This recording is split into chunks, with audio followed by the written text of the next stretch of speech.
읽었던 책인데 유대인 랍비 중에서 유명한 사람이 있습니다. 우리 파워포인트 잠깐 보여주시면 제이콥 누스너라는 사람인데 책을 굉장히 많이 썼어요. 좋은 책들을. 근데 2016년도에 돌아가셨는데 이분이 소위 말해서 뭐 우리 시대 당대 최고의 유대교 학자다 뭐 그렇게들 얘기하는데 이제 돌아가셔서 제가 보기에는 이제 변순복 교수님이 최고의 학자가 되시는 게 아닌가 생각되는데 이분의 책을 예전에 읽은 적이 있는데 그 책에서 뭐라 그러냐면은 구약 성경의 내용을 가장 간단하게 요약을 하면 어떻게 요약할 수 있느냐 이렇게 요약할 수 있다 그래요. 그 파워포인트 그 다음 거 좀 보여주시면 이제 에덴 동산을 하나님이 지으시고 거기에 아담과 하와를 들어가게 창조하셔서 거기서 살게 해주셨잖아요. 근데 이제 에덴 동산에서 아담과 하와가 죄를 지어가지고 타락해서 어떻게 됐습니까? 쫓겨났죠. 그래서 얼굴 표정이 지금 안 좋잖아요. 쫓겨난 시무룩하잖아요.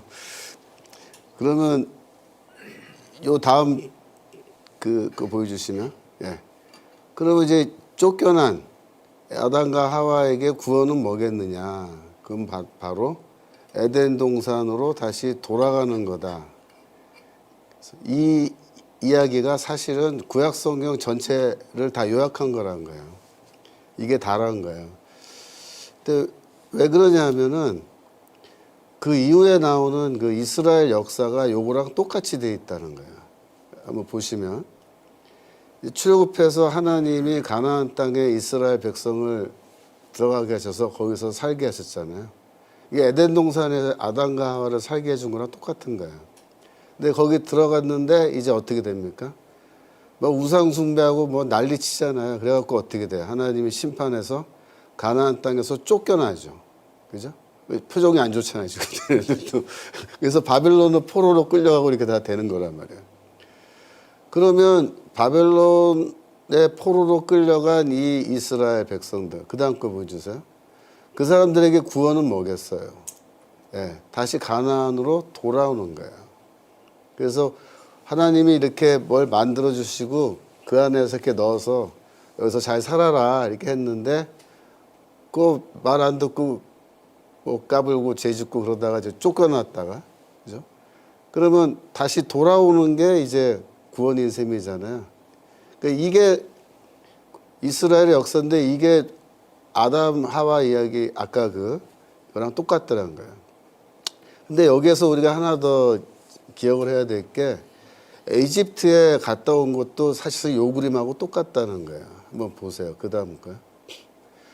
가나안에서 이제 야곱의 가족이 잘 살고 있었는데 뭐 기근 때문에 그죠? 뭐 이제 할 수 없이 애굽으로 이제 이주하게 됐는데 그 결과로 이제 노예 상태로 이제 전락해 버린 거죠. 그 다음 거 보여주세요. 그러면 이 애굽에서 노예가 되어 있는 이스라엘에게 구원은 뭐겠어요? 다시 애굽을 떠나는 거예요. 애굽을 떠나서 다시 가나안 땅으로 그 야곱이 아브라함과 이삭과 야곱이 살던 그 가나안 땅으로 돌아가는 거예요. 그 출애굽이잖아요. 그죠? 애굽을 떠나서 홍해바다 건너서 가나안으로 돌아가는데 그게 사실 이게 구원이거든요. 그러니까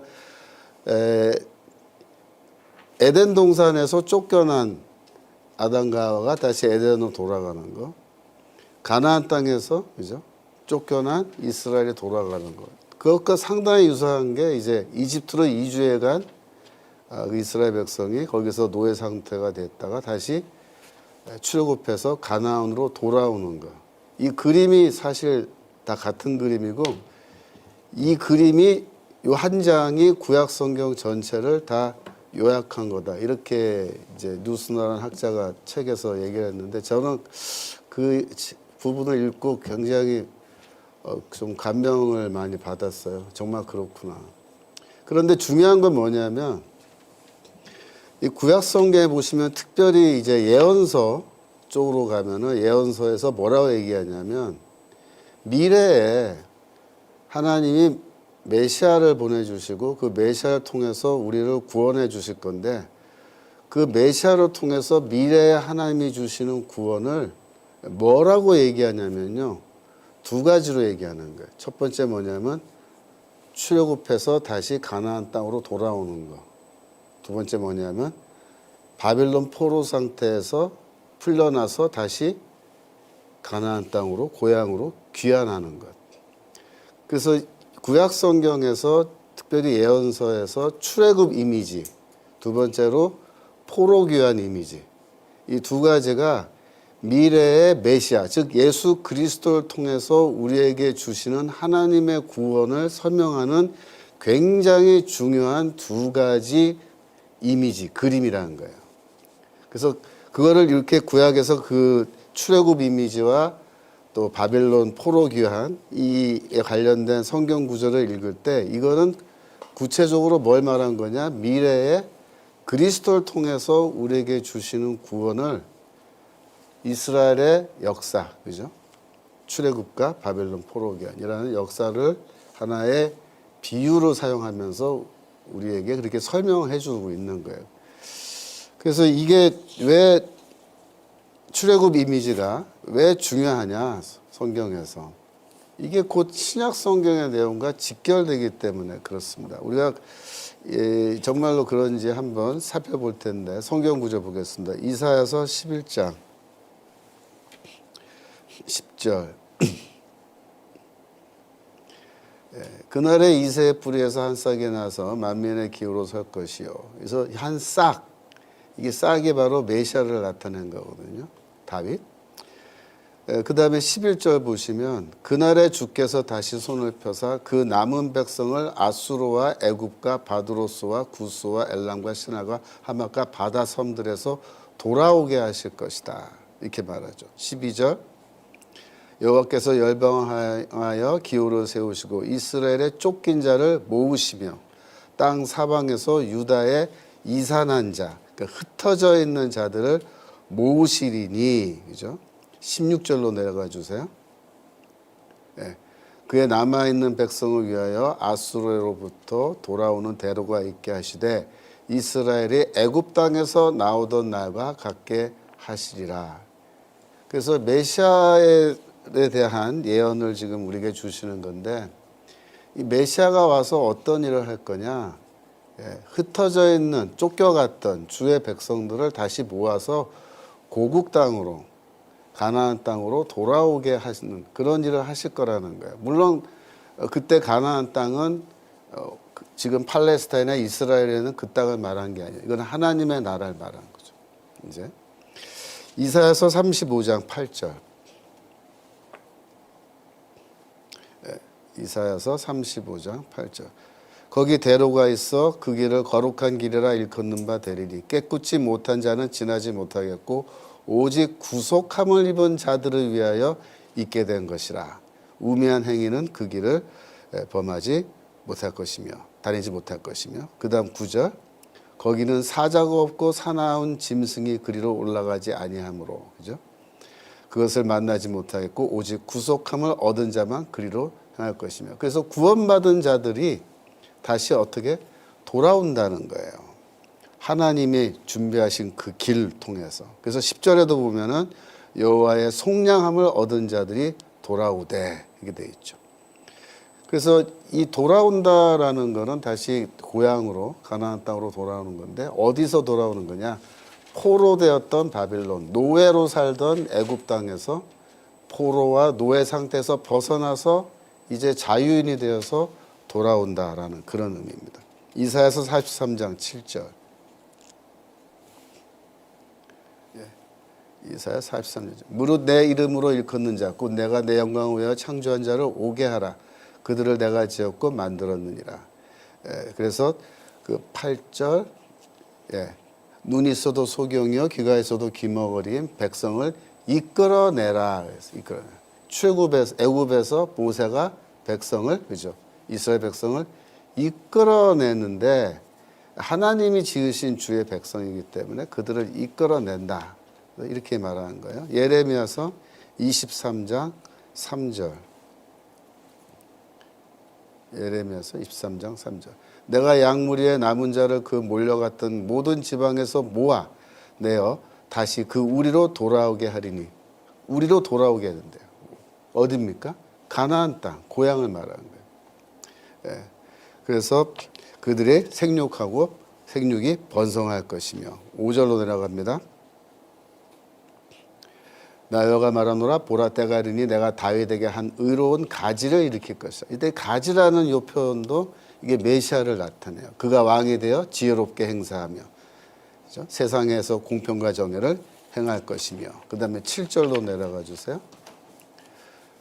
보라 날이 이르니 그들이 다시는 이스라엘 자손을 애굽 땅에서 인도하여 내신 여호와의 사심으로 맹세하지 아니하고 8절 이스라엘 집 자손은 북방 땅 그 모든 쫓겨났던 나라에서 인도하여 내신 여호와의 사심으로 맹세할 것이며 그들이 자기 땅에 거하리라. 그죠? 그래서 출애굽과 그다음에 고향으로 돌아오는 귀환 이 두 가지를 항상 이렇게 세트로 잘 이야기를 하고 있는 겁니다. 예레미야서 32장 37절 32장 37절 보라 내가 노와 분과 큰 분노로 그들을 쫓아내었던 모든 지방에서 그들을 모아내어 이곳으로 다시 인도하여 안전히 거하게 할 것이라. 그죠? 이렇게 말하죠. 그 다음에 46장 27절 예레미야 46장 27절 내 종 야곱아 두려워 말라 이스라엘아 놀라지 말라 보라 내가 너를 원방에서 구원하며 내 자손을 포로된 땅에서 구원하리니 야곱이 돌아와서 평안히 정온히 거할 것이라. 그죠? 이게 다 구원, 미래에 하나님이 그리스도를 통해서 주실 구원을 다 이렇게 얘기한 거예요. 예레미야서 50장 4절 50장 4절 나 여호와가 말하노라 그날 그때 이스라엘 자손이 돌아오며 그와 함께 유다 자손이 돌아오되 그들이 울며 그 길을 향하며 그 하나님 여호와께 구할 것이며 그죠? 5절 그들이 그 얼굴을 시온을 향하여 그 길을 물으며 말하기를 너희는 오라 잊어버리지 아니하 영원한 언약으로 여호와와 연합하자 하리라. 그래서 여기 영원한 언약이란 말이 나오죠. 이게 무슨 언약입니까? 이게 새 언약을 말하는 거예요. 새 언약. 새 언약의 때에 이제 다 고향으로 돌아오는 그런 하나님의 구원의 역사가 일어난다 이거죠. 에스겔서 34장 11절 34장 11절 나 주 여호와가 말하노라 곧 내가 내 양을 찾고 찾되 목자가 양 가운데 있는 날에 양이 흩어졌으면 그 때를 찾는 것 같이 내가 내 양을 찾아서 흐리고 캄캄한 날에 그 흩어진 모든 곳에서 그것들을 건져낼지라. 여기서 양은 이스라엘 백성을 나타내는 거예요. 그 백성이 흩어졌단 말이에요. 포로로 잡혀가고 이렇게. 근데 그들을 다시 다 양떼를 다시 모으는데 13절 내가 그것들을 만민 중에서 끌어내어 열방 중에서 모아 그 본토로 데리고 가서 본토 가나안 땅이죠. 이스라엘 산위와 시냇가와 그 모든 거주지에서 먹이되 14절 좋은 걸로 먹이고 그 우리를 이스라엘 높은 산에 두리니 그죠?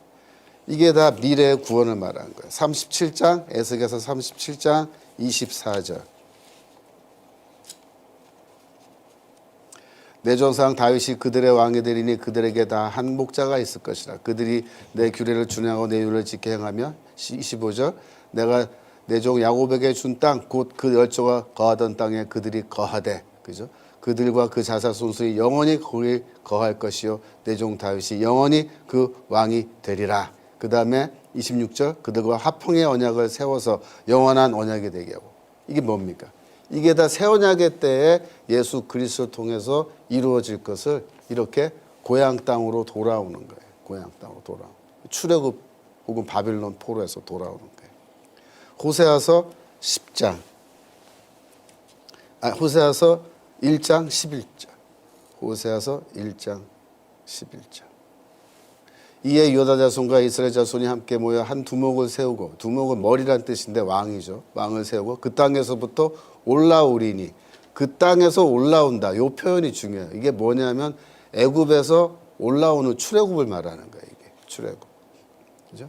그래서 그다음 1절 보면은 내 형제는 암미라고 너희 자매는 루하마라 하라. 그래서 그때는 내가 다시 이스라엘 백성을 내 백성으로 삼아 주겠다. 호세아서 2장 15절. 15절로 내려가 주세요. 15절. 예. 스톱. 예. 거기서 비로소 저희 포도원을 저에게 주고 아골국자로 소망의 문을 삼아주리. 저와 거기서 응답하기를 어렸을 때와 같이 때와 그 다음에 중요한 게 애굽 땅에서 올라오던 날과 같이 하리라. 이게 다 출애굽 말하는 거죠. 19절 내려가 주세요. 19절. 예.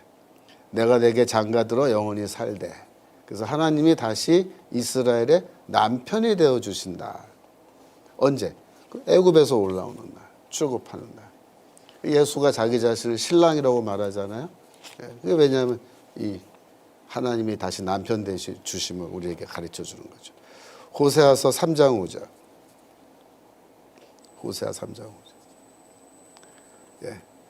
그 후에 저희가 돌아와서, 그죠? 어디서 돌아와요? 예. 애굽 땅에서 혹은 저기 바벨론에서 돌아온 거. 근데 여기서 호세아서 돌아온다 얘기하죠. 아모스서 9장 14절. 아모스 9장 14절. 내가 내 백성 이스라엘에 사로잡힌 것을 돌이키리니. 그죠? 저희가 황무한 성읍을 건축하고 거하며 포도원을 심고 그 포도주를 마시며 과원들을 만들고 그 과실을 먹으리라. 15절. 내가 저희를 그 본토에 심으리니 저희가 나의 준 땅에서 다시 뽑히지 아니하리라. 이게 뽑는다는 건 뭐예요? 추방한 거거든요. 북이스라엘 하나님이 심판해서 다 추방해서 쫓아낼 텐데 다시 돌아오게 해서 내가 본토에 심겠다. 그렇게 말씀하신 거죠.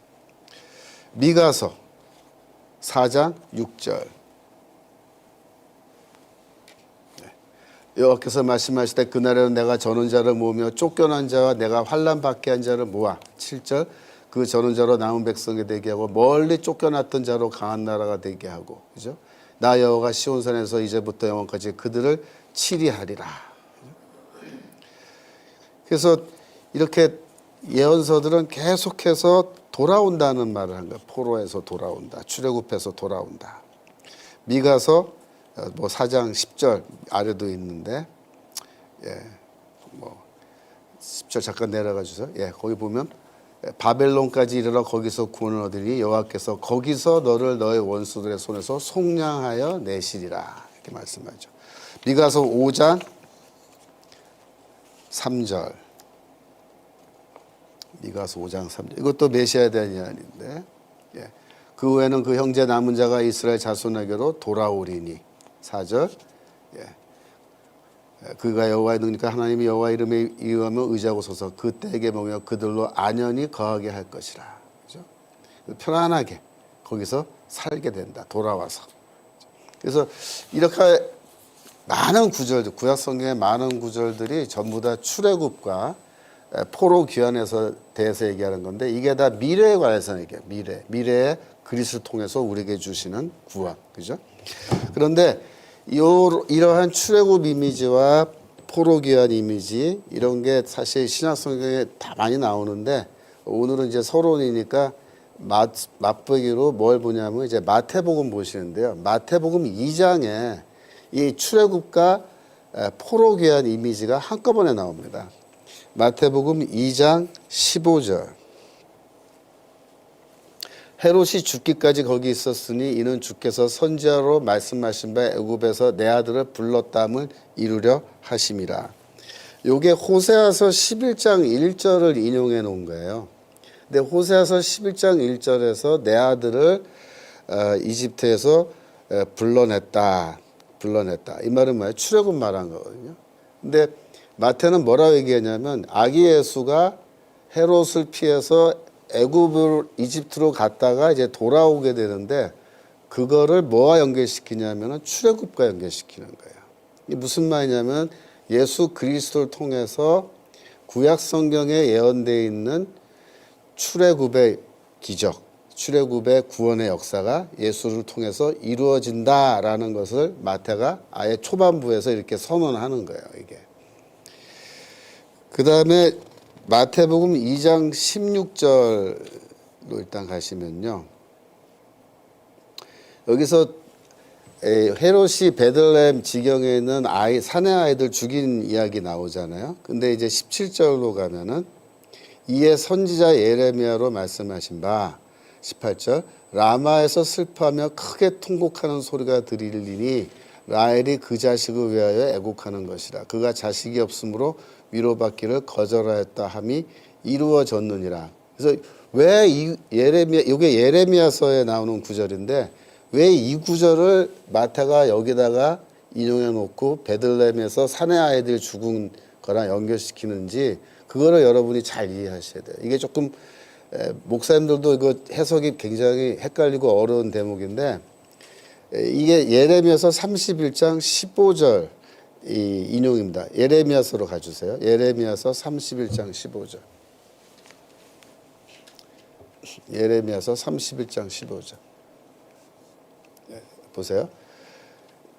나 여호와가 이같이 말하노라. 라마에서 슬퍼하며 통곡하는 소리가 들리니 라헬이 그 자식을 위하여 애곡하는 것이라. 그가 자식이 없으므로 위로받기를 거절하였도다. 이게 마태가 인용하고 있잖아요.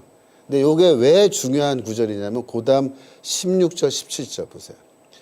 나 여호와가 이같이 말하노라. 내 소리를 금하여 울지 말며 내 눈을 금하여 눈물을 흘리지 말라.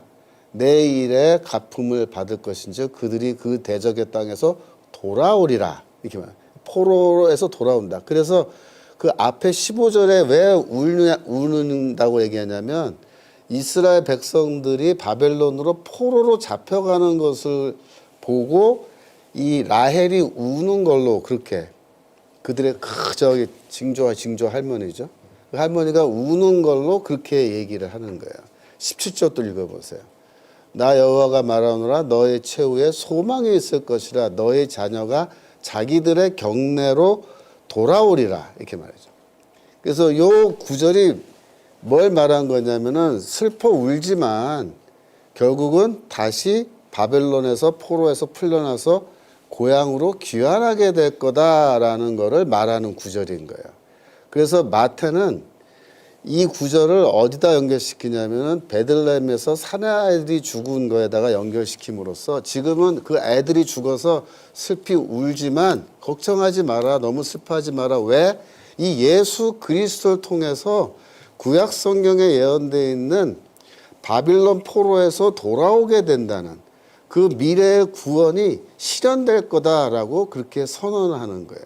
그래서 여러분들이 마태복음 2장의 이 두 성경 구절이 굉장히 좀 어려운 구절이에요. 근데 이게 두 개가 왜 중요하냐면 구약 성경에서 살펴본 것처럼 우리가 방금 그렇게 많은 구절들이 출애굽과 바벨론 포로 귀환을 미래에 하나님이 주실 구원에다 연결해서 이렇게 얘기했잖아요. 그 성경 구절들이 예수를 통해서 이루어진다라고 마태가 여기서 선언하고 있기 때문에 이게 굉장히 중요한 구절입니다.